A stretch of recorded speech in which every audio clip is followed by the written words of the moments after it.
Hello बच्चों, let's read the question. The question is given below are some famous numbers associated with electromagnetic radiation in different content in physics. State the part of that electromagnetic spectrum. तो हमें उस electromagnetic spectrum के उस part को बताना है जिससे वो number associate करता है.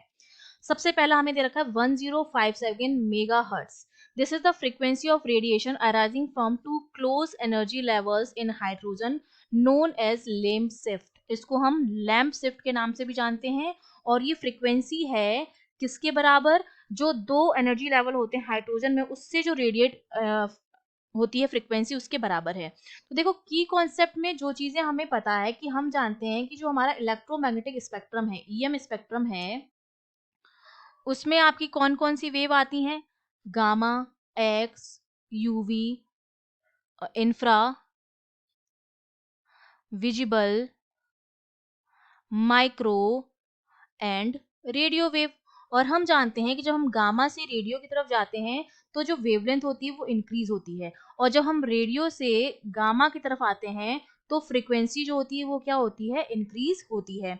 मतलब हर रीजन की फ्रीक्वेंसी और हर रीजन की वेवलेंथ जो होती है किसी ना किसी ऑर्डर की होती है.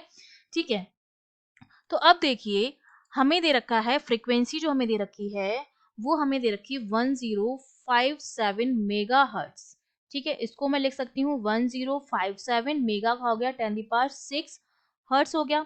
इसको और अगर मैं सिंप्लीफाई करूँ तो मैं इसको लिख सकती हूँ 1.057 इंटू 10⁹ हर्ट्स, इसके बराबर लिख सकती हूँ.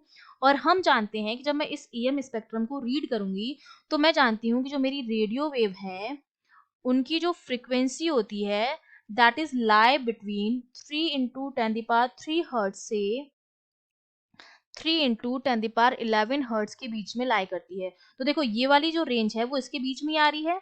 10⁻³ से 10⁻11 हर्ट्ज तक की जो फ्रीक्वेंसीज होती हैं वो रेडियो वेव में आती हैं, और 10⁹ जो होगा इनके बीच में लाई करेगा. इसका मतलब ये जो फ्रीक्वेंसी है वो किस में लाई करेगी? वो रेडियो वेव में लाई करेगी. ईएम स्पेक्ट्रम का जो रेडियो वेव वाला रीजन है उसमें ये वाली फ्रीक्वेंसी लाई करेगी. और ये जो फ्रीक्वेंसी होती है किसके बराबर होती है? जो हाइड्रोजन के एनर्जी लेवल्स होते हैं, ये लेवल्स होते हैं n=1 n=2, अलग अलग स्टेट होते हैं. और जब इलेक्ट्रॉन जो होता है वो रेट एक उससे दूसरे इसमें ट्रांजिशन करता है, 2 से 1 में आया, और ये ट्रांजिशन के सबसे क्लोज एनर्जी लेवल ये वाले हो गए. इनके बीच में जो ट्रांजिशन होता है तब जो फ्रीक्वेंसी रेडिएट होगी उसके बराबर ये फ्रीक्वेंसी होती है, और ये एसोसिएट करती है रेडियो वेव रीजन से. ठीक है, तो ये हमारा आंसर हो गया.